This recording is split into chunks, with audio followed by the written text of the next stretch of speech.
My name is Marlow Trasker, and I own the best damn custom car garage in Ashwood, New York. At least, I used to think that mattered. Turns out, when your wife decides to humiliate you in front of 200 wedding guests, your reputation for rebuilding classic Mustangs doesn't count for much. The Ashwood Hall ballroom was decorated like something out of a fairy tale. White roses everywhere, crystal chandeliers casting warm light over the polished marble floor, and enough champagne flowing to float a battleship.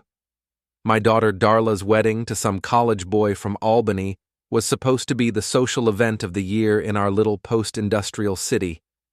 Vanna, my wife of 23 years, had spent months planning every detail. She looked stunning in her emerald green dress, her auburn hair swept up in an elegant twist. At 51, Vanna Trasker could still turn heads, and she knew it. As the mother of the bride, she commanded attention wherever she moved through the crowd. Her laugh carried across the room, that musical sound that had first attracted me back when we were both young and stupid. "Dad, you're brooding again," Darla said, appearing at my elbow in her white wedding gown. At 19, she was the perfect blend of her mother's beauty and what I hoped was some of my common sense. "Mom says you need to smile more for the photos." "I'm smiling on the inside, sweetheart." I straightened my tie, a navy blue silk number that Vanna had picked out. "Just thinking about how fast you grew up." The band struck up a waltz, and I offered Darla my arm for the traditional father-daughter dance. We moved onto the floor, and I felt that familiar tightness in my chest that came with big emotional moments. My little girl, all grown up and married. "Thank you for making this perfect," she whispered as we swayed to the music. "I know the money was tight, but this is everything I dreamed of." Money was more than tight. The garage had been struggling since the recession hit Ashwood hard. Half the town was unemployed, and people weren't exactly lining up to restore vintage cars when they could barely afford groceries.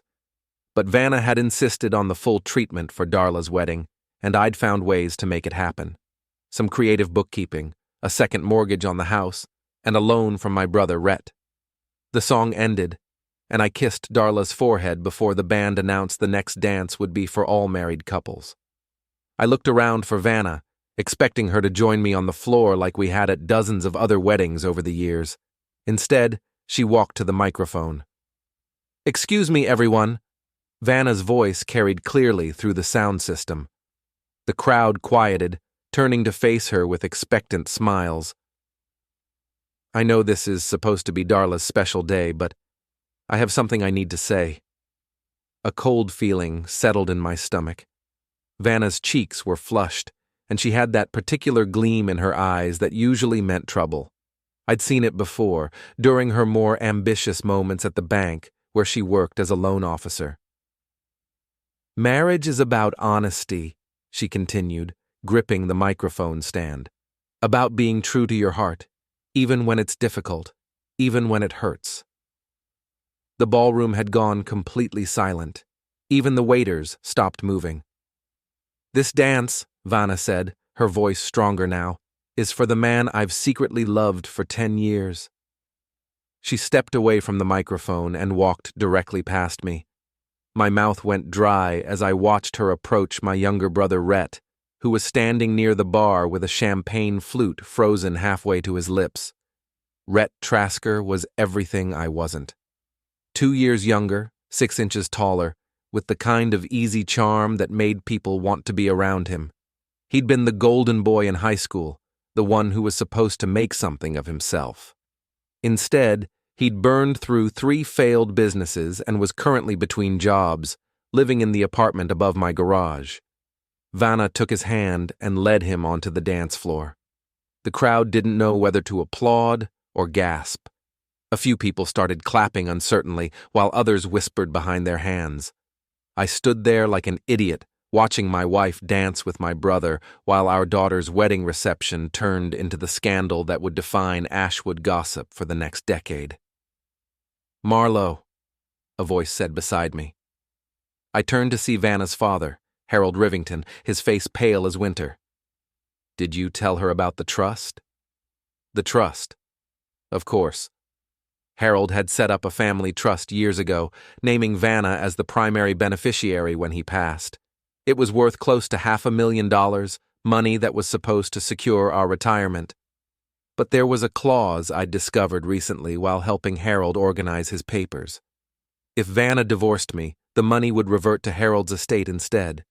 "She knows," I said quietly, watching Vanna whisper something in Rhett's ear as they swayed to the music. "Question is, how long has she known?" Harold's expression told me everything I needed to understand. This wasn't a sudden declaration of love. This was a calculated move, probably planned for months, maybe years. I pulled out my phone and opened the banking app. Our joint savings account showed a balance of $47. Yesterday, it had contained nearly $15,000. Before we dive deeper into this story, I have one small request. Please subscribe, drop a like, comment, and hit that hype button to boost this channel so more people can discover these incredible Reddit stories. The pieces click together with sickening clarity. The insistence on an expensive wedding, the encouragement to take out the second mortgage, the suggestion that Rhett move into the apartment rent-free because family helps family. Even her recent promotion to senior loan officer made sense now. She'd been positioning herself for financial independence. I looked around the ballroom at all these people who'd come to celebrate my daughter's wedding and realized they were about to witness something else entirely. The destruction of everything I'd built. But if Vanna thought I was going to stand there and take this humiliation quietly, she'd forgotten who she married. I walked to the DJ booth and tapped the kid on the shoulder.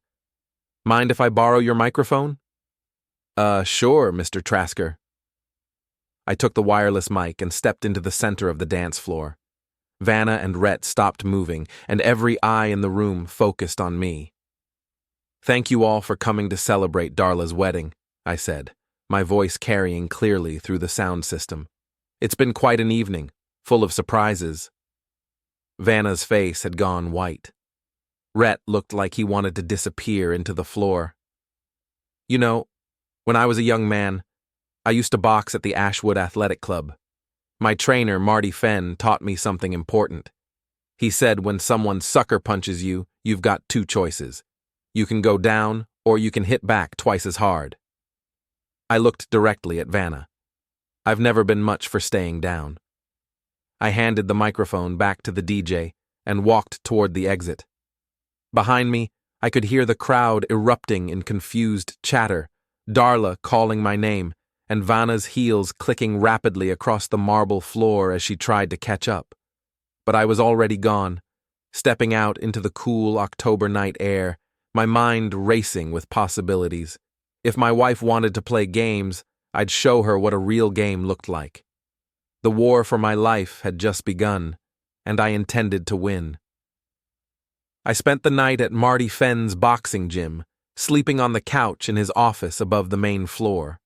The familiar smell of leather and sweat was oddly comforting after the perfumed chaos of the wedding reception. Marty had taken one look at my face when I showed up at his door and handed me a bottle of whiskey without asking questions. Now, sitting in the early morning light streaming through the grimy windows, I was nursing a headache and trying to figure out my next move.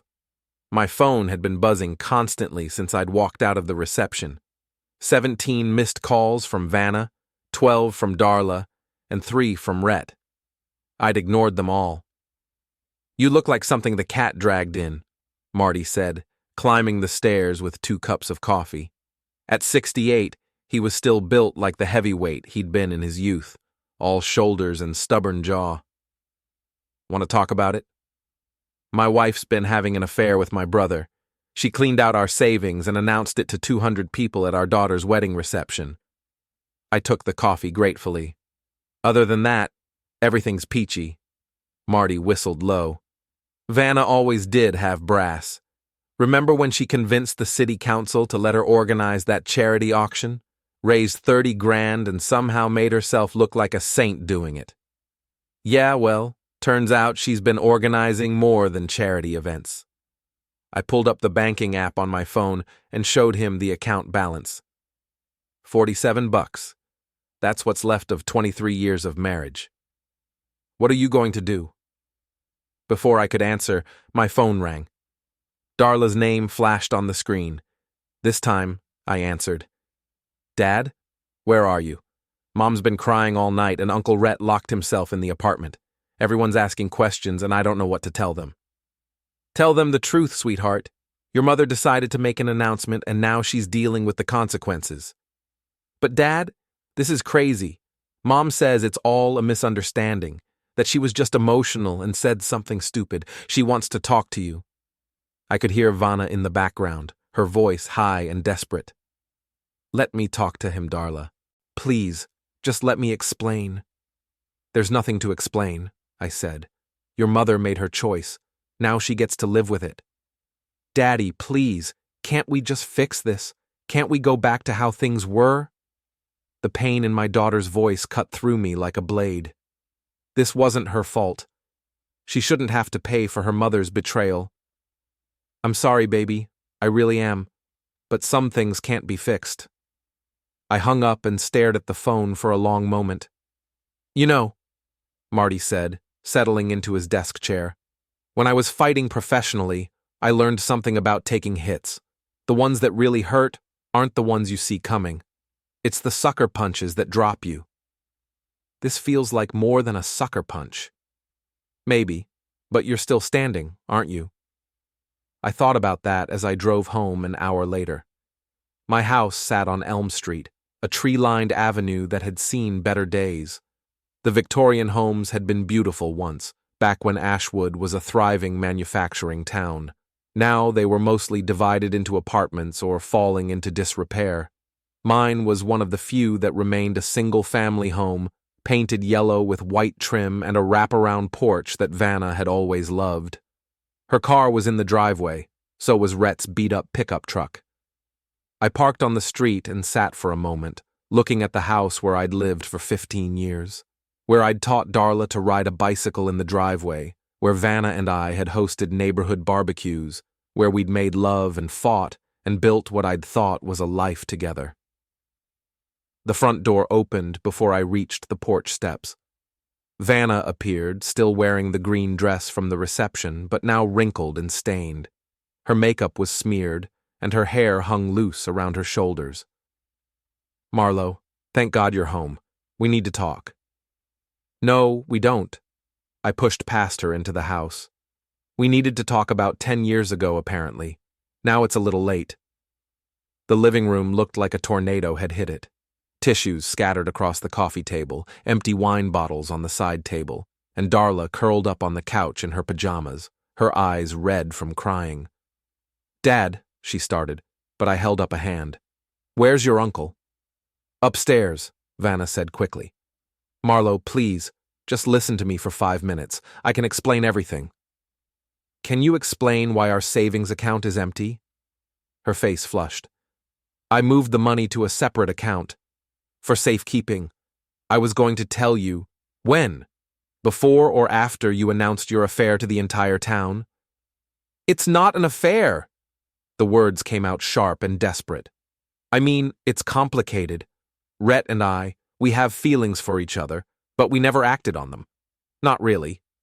Not until you decided to destroy our marriage publicly, instead of having the guts to ask for a divorce privately." Rhett appeared at the top of the stairs, moving slowly like a man walking to his execution.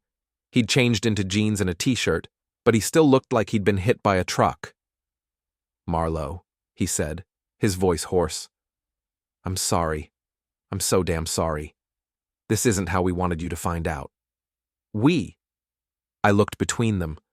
"So this has been going on long enough that you're a we now?" "It's not what you think. What I think is that my wife and my brother have been planning this for months. What I think is that you've been living in my garage, eating my food, and borrowing my money while screwing my wife behind my back. What I think is that you're both liars, and I'm done pretending otherwise." Darla started crying again. Vanna reached for me, but I stepped away. "Don't," I said. "Don't touch me. Don't lie to me anymore. And don't think for 1 second that I'm going to make this easy for either of you." I headed for the stairs, but Vanna grabbed my arm. Where are you going? To pack. I'm moving into the apartment above the garage since Rhett won't be needing it anymore. Marlow, please. We can work this out. We can go to counseling. We can. I turned to face her, and whatever she saw in my expression made her step back. You want to be with Rhett? Fine. But you're going to discover that destroying a 23-year marriage has consequences. And I'm going to make sure you experience every single one of them. I climbed the stairs to our bedroom and started throwing clothes into a duffel bag. Behind me, I could hear Vanna crying, Darla pleading, and Rhett's voice trying to calm them both down. But I was done being calm. I was done being reasonable.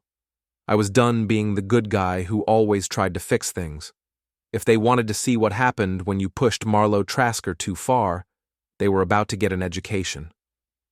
The apartment above my garage had been Rhett's home for 8 months, and it showed.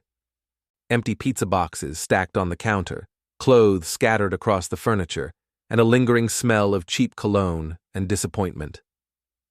I spent the first day cleaning and the second day planning. My garage sat on a corner lot 3 blocks from the house, a converted gas station from the 1950s with 2 service bays and enough space to work on 4 cars at once. The apartment upstairs was small but functional. 1 bedroom, a kitchenette, and a living area with windows overlooking Main Street. It wasn't much, but it was mine. More importantly, it was where I kept my real records. Vanna thought she was smart, cleaning out our joint savings account. What she didn't know was that I'd been keeping a separate set of books for the garage, documenting every cash transaction, every under-the-table deal, every favor traded for future considerations. In a town like Ashwood, reputation mattered more than money, and I'd spent 20 years building relationships. Time to start calling in some favors. My first call was to Eddie Kowalski, who ran the biggest auto parts supplier in the county. Eddie owed me for rebuilding his son's Camaro after the kid wrapped it around a telephone pole. Marlow, how's business? Could be better, Eddie. Listen, I need a favor. You know my brother Rhett? The pretty boy? Yeah, I know him. Why? He's been buying parts on credit, using my name as reference. I need you to call in those debts, all of them. Today. There was a pause. Everything okay, buddy? Let's just say Rhett's credit rating is about to take a hit. Consider it done. My second call was to Maria Santos, who worked in the records department at City Hall. Maria's husband brought his work truck to me for maintenance, and I'd never charged him full price. Maria, I need to know about any business licenses or permits filed by Rhett Trasker in the last 6 months. Marlow, you know I can't just... This is important, Maria. Family business. She sighed. Give me an hour. While I waited, I walked through town, observing. Ashwood had been built around 3 factories that closed in the early 2000s, leaving behind empty buildings and empty lives. Main Street was a mix of struggling businesses and vacant storefronts, but it was still a place where everyone knew everyone else's business. By now, the story of Darla's wedding reception had spread through town like wildfire. I could see it in the way people looked at me, some with sympathy, others with the kind of fascination that comes from watching a train wreck in slow motion. At the diner, conversations stopped when I walked in. At the hardware store, old Pete Kowalski, Eddie's father, shook his head and muttered something about family loyalty. At the post office, 3 women I'd known for years suddenly found their shoes very interesting. Good. Let them talk. Let them choose sides. In a town this small, reputation was everything, and Vanna was about to learn that lesson the hard way. My phone buzzed with a text from Maria. Your brother filed for a business license 2 weeks ago. Trasker Classic Cars. Same address as your garage. Thought you should know. The pieces clicked into place. Rhett hadn't just been having an affair with my wife. He'd been planning to steal my business, too. The apartment above the garage wasn't just convenient housing. It was a base of operations. I called Vanna. Marlow? Oh, thank God. I've been trying to reach you all day. I'll bet you have. Tell me about Trasker classic cars. Silence. I found the business license, Vanna, filed 2 weeks ago using my garage address. How long have you and Rhett been planning this? It's not what you think. Stop. Just stop lying to me. I know about the business license. I know about the money you moved. I know about the trust fund your father set up. What I want to know is how long you've been planning to destroy my life. Marlow, please, can we meet somewhere? Can we talk face to face? We're done talking, but I want you to know something. You think you're smart, but you made one mistake. You forgot that I built this business from nothing, and I know every trick, every shortcut, every dirty little secret in this town. You want to play games? Fine, but you're playing against a professional now. I hung up and immediately called my lawyer, Jim Patterson. Jim had handled the paperwork when I bought the garage, and he owed me for the restoration work I'd done on his 1967 Mustang. Jim, I need to file some paperwork. Business protection stuff. My brother's been trying to steal my company name. When do you need it done? Yesterday. I'll have it ready by 5. By the end of the week, I'd systematically dismantled every plan Rhett and Vanna had made. The business license was invalidated due to trademark infringement. I owned the rights to any business using the Trasker name in connection with automotive services. The apartment lease was terminated due to violation of the no subletting clause Rhett had overlooked. And every supplier, vendor, and business contact in 3 counties knew that Rhett Trasker was no longer authorized to use my name or credit. But that was just the beginning. On Friday evening, I was working late in the garage when Darla showed up. She looked tired and older than her 19 years, wearing jeans and a college sweatshirt instead of her usual carefully coordinated outfits. Dad, can we talk? I set down my wrench and wiped my hands on a rag. Of course, sweetheart. What's on your mind? Mom and Uncle Rhett moved out of the house. They're staying at that motel out on Route 9.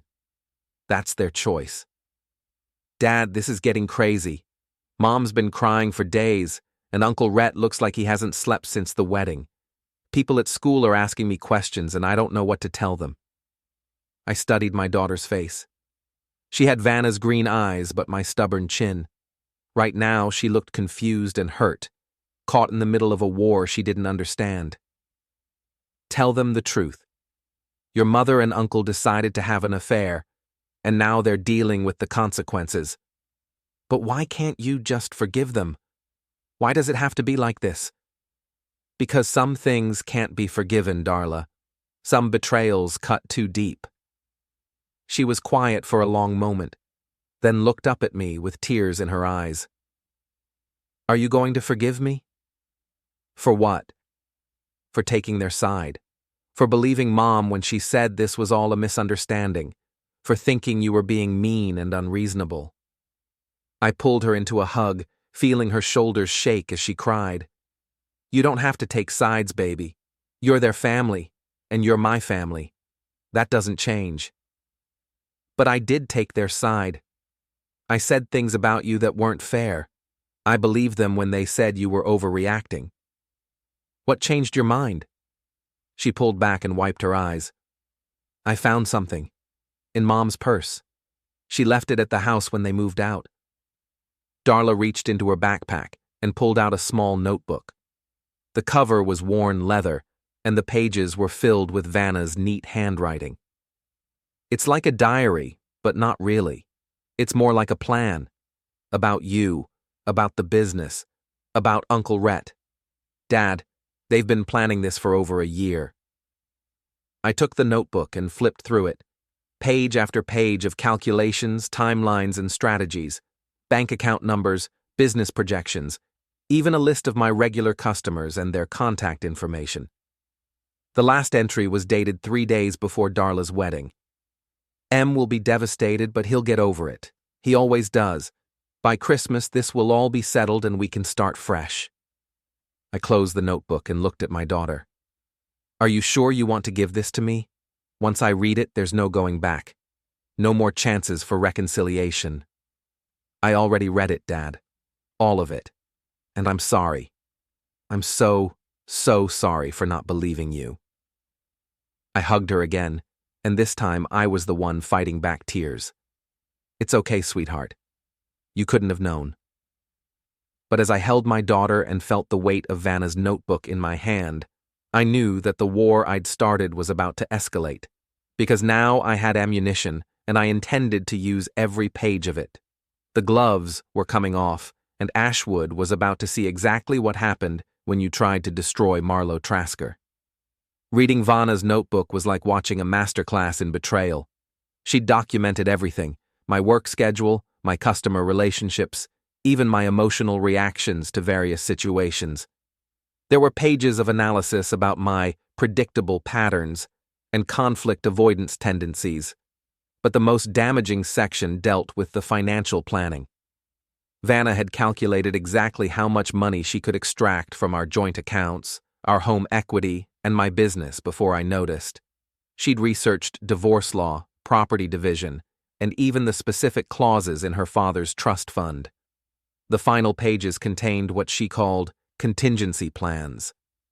If I fought the divorce, she had a strategy. If I tried to keep the house, she had leverage. If I attempted to turn Darla against her, she had countermeasures. What she didn't have was a plan for what happened when her victim decided to fight back. I photocopied every page of the notebook, then returned the original to Darla. Give this back to your mother. Tell her you found it in the couch cushions. Dad, what are you going to do? I'm going to show your mother that she's not the only one who can make plans. The next morning, I drove to the Ashwood Gazette, our town's weekly newspaper. The editor, Tom Bradley, had been trying to get me to advertise in his paper for years. Time to make a deal. Tom, I want to buy a full-page ad in this week's edition. Fantastic. What kind of business promotion are you thinking? Not business, personal. I want to tell the story of my marriage. Tom's eyebrows shot up. Marlow, are you sure about this? Once it's in print, I'm sure. And Tom, I want you to run it exactly as I write it. No editing, no changes. Can you do that? As long as it's not libelous, sure, but this is going to cause a stir. That's the idea. I spent 3 hours writing the ad, choosing each word carefully. I told the story of my marriage to Vanna, our struggles and successes, the sacrifices I'd made for her career and our daughter's future. I detailed the financial betrayal, the affair with my brother, and the public humiliation at Darla's wedding. But I also included something else: excerpts from Vanna's notebook. Not the entire thing. That would have been cruel. But enough to show the premeditation, the cold calculation, the complete lack of regard for anyone but herself. I presented it as a cautionary tale about trust and betrayal in small-town America.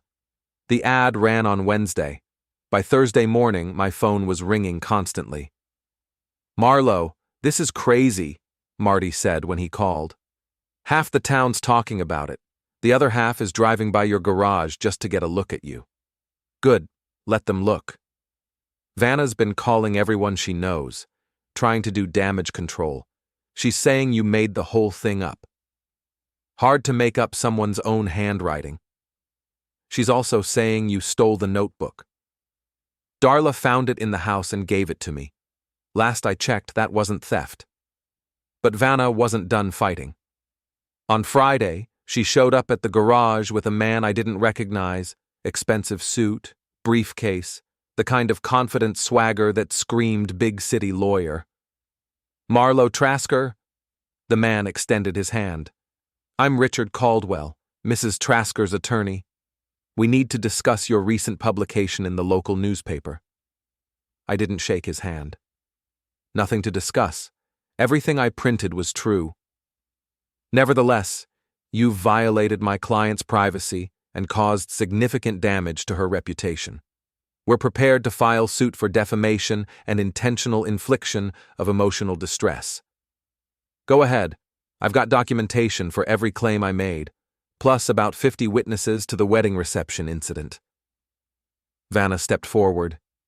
She'd lost weight in the past 2 weeks, and there were dark circles under her eyes. Marlow, please.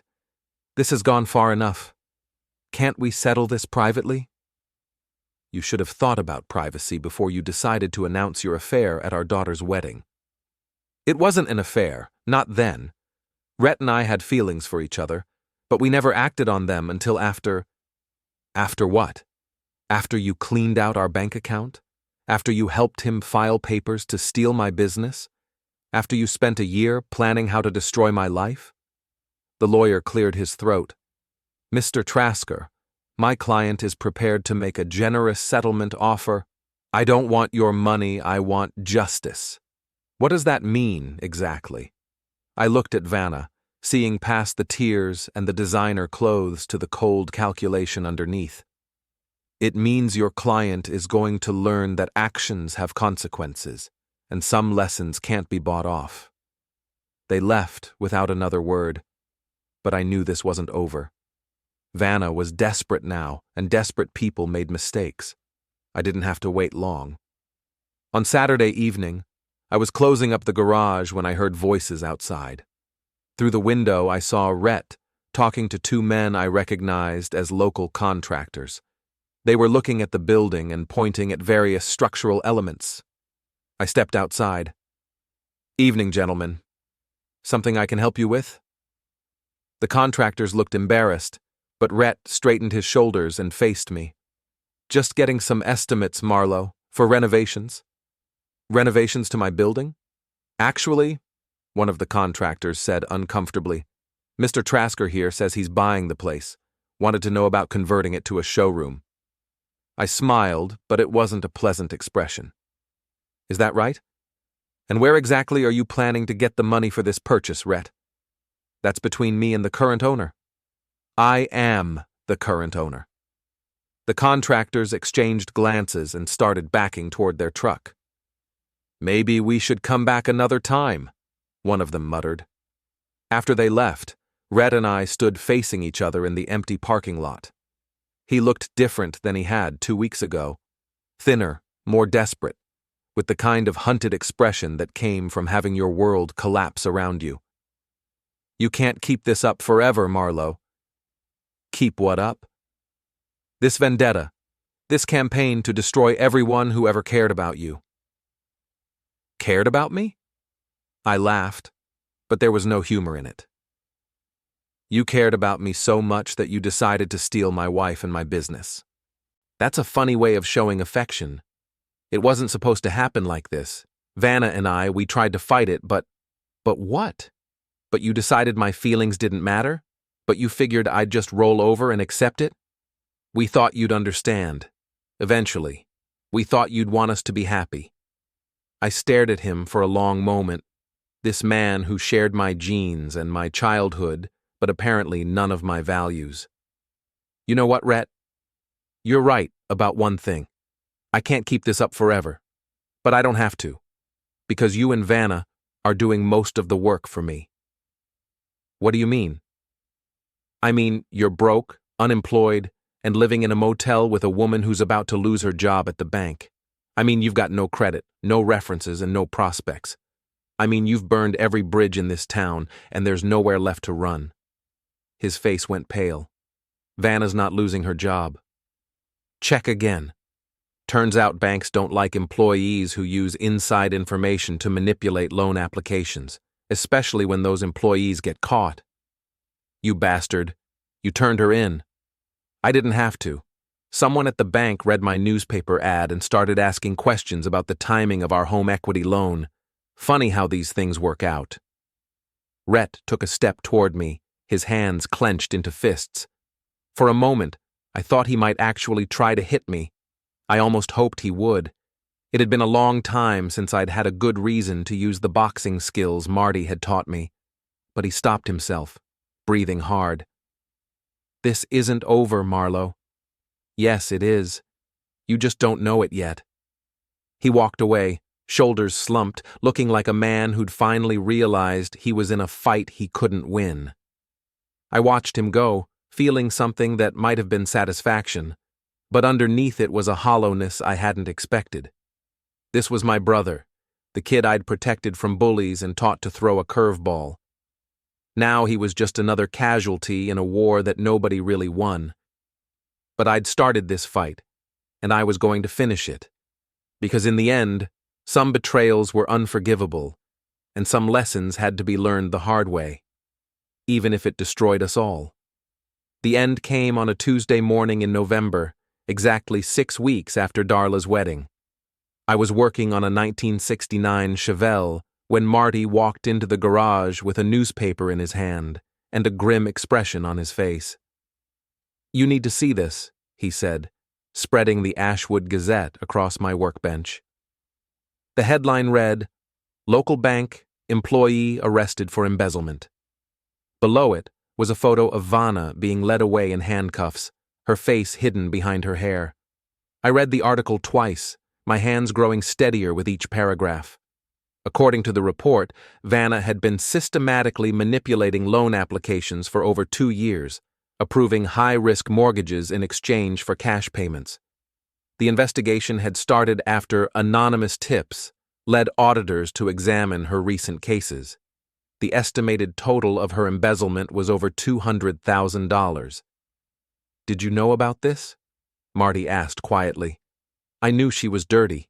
I didn't know how dirty. "Marlow, this is serious. This isn't small-town gossip or reputation damage. This is federal prison time." I set down the newspaper and picked up my wrench, focusing on the engine in front of me. Then she should have thought about that before she decided to destroy my life. "You turned her in." It wasn't a question. I provided information to the appropriate authorities. What they did with it was their decision. Marty was quiet for a long moment. Then, "What about Darla?" That was the question I'd been avoiding. My daughter was a sophomore at Albany State, trying to build a life away from the wreckage of our family. She called me every few days, but we didn't talk about her mother or uncle. We talked about her classes, her friends, anything but the war that had consumed our hometown. "She'll be okay. She's stronger than both her parents." "And Rhett? What about him?" "He's been sleeping in his truck for the past week. Eddie Kowalski saw him at the truck stop on Route 9, trying to wash up in the restroom." I thought about that as I worked. My younger brother, the golden boy who was supposed to conquer the world, reduced to living in his pickup truck because he'd chosen the wrong side in a war he'd helped start. Not my problem anymore. But even as I said it, I knew it wasn't entirely true. Rhett was still my brother, still the kid who'd followed me around when we were young, still family despite everything that had happened. The phone rang, interrupting my thoughts. I almost didn't answer it, but the caller ID showed Darla's number. "Dad?" Her voice was shaky, younger than her 19 years. "I just saw the news online. Is it true? Is Mom really in jail?" "She's been arrested, sweetheart. I don't know all the details yet. But this is about more than just you and her, isn't it? This is about money she stole from the bank." "It looks that way." Silence on the other end of the line. Then, "Dad, I'm scared." "Of what?" "Of what this means. For all of us. For you." I set down my tools and walked to the window overlooking Main Street. Ashwood looked the same as it always had. Tired buildings, empty storefronts, people trying to make the best of what they had. But everything felt different now. "It means your mother made choices, and now she has to face the consequences. It means your uncle chose the wrong person to trust.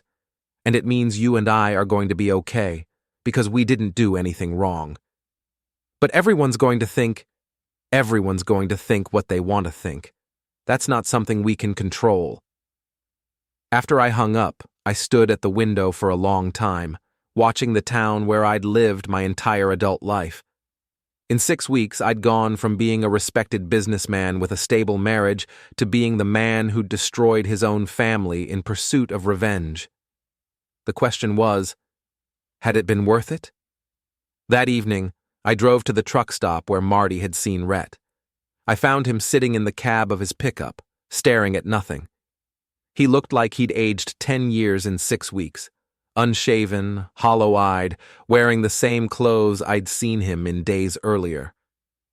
I knocked on his window. He looked up, startled, then rolled it down. "What do you want, Marlow?" "To talk." Nothing left to say. Maybe not. But I'm going to say it anyway. I leaned against the side of his truck. You screwed up, Rhett. You betrayed me. You helped Vanna plan to destroy my business, and you humiliated me in front of the entire town. But you're still my brother. He laughed bitterly. Some brother you turned out to be. You destroyed my life. I didn't destroy your life. I just stopped letting you destroy mine. Same thing. No, it's not. You made choices, Rhett. You chose to have an affair with my wife. You chose to help her steal my money. You chose to file papers to steal my business name. Every single step of this disaster was a choice you made. And every single step of your revenge was a choice you made. I couldn't argue with that. You're right. I chose to fight back. I chose to make sure there were consequences. I chose to show you and Vanna that I wasn't going to be your victim. Well, congratulations. You won. I'm homeless, unemployed, and everyone in town thinks I'm scum. Vanna's in jail facing federal charges. Your own daughter barely speaks to you anymore. Hope it was worth it. Was it worth it to you? The affair, the betrayal, the plan to steal my business, was any of that worth what it cost? He was quiet for a long moment. Then, I thought I loved her. And now? Now I think she was using me just like she was using you, just in a different way. I reached into my jacket and pulled out an envelope. There's a bus ticket to Denver in here, and $500. It's not much, but it's enough to start over somewhere else. He stared at the envelope like it might explode. Why? Because despite everything that's happened, you're still my brother. Because Darla doesn't need to lose her uncle along with everything else. And because maybe it's time for all of us to move on. He took the envelope with shaking hands. This doesn't fix anything. No, it doesn't. But maybe it's a start. I walked back to my car, leaving him sitting in the truck with the envelope in his lap.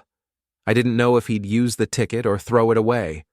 I didn't know if he'd learned anything from the past 6 weeks or if he'd just find new ways to make the same mistakes. But I'd done what I could do. The rest was up to him. 3 days later, his truck was gone from the truck stop. A week after that, I got a postcard from Colorado with no message, just his signature. Vanna pleaded guilty to embezzlement charges and was sentenced to 18 months in federal prison. Her lawyer managed to get her a minimum security facility, but she lost everything: her job, her reputation, her freedom. The house went into foreclosure, though I managed to buy it back at auction for Darla's sake. The scandal dominated Ashwood gossip for months, then gradually faded as new dramas took its place. People still looked at me differently, some with respect, others with wariness, all of them with the knowledge that I wasn't the easygoing guy they'd thought they knew. Darla finished her sophomore year and transferred to a school in California as far from Ashwood as she could get. She called regularly, and our relationship slowly healed, but she never moved back home. Some wounds, even when they heal, leave scars that change everything. As for me, I kept running the garage, kept rebuilding classic cars, kept living in the apartment above the shop. The business actually improved. Apparently, word had spread that I was someone who finished what he started, and that kind of reputation had value in certain circles. But on quiet evenings, when the work was done and the town had settled into sleep, I sometimes wondered if there had been another way. If I could have handled the betrayal differently, fought back without destroying everything in my path. The answer, I knew, was probably yes. But that would have required being a different man than I was, and making different choices than the ones that felt right at the time. In the end, we all have to live with the consequences of our decisions. Vanna chose betrayal and paid the price. Rhett chose to follow her lead and lost everything. I chose revenge and got exactly what I wanted. The question I couldn't answer was whether what I wanted had been worth what it cost. But that was a question for philosophers and therapists. I was just a man who rebuilt broken things for a living, trying to make sense of a world where sometimes the only way to stop being a victim was to become something else entirely, even if that something else wasn't necessarily better. The war was over. I had won. Now I had to figure out how to live with the victory.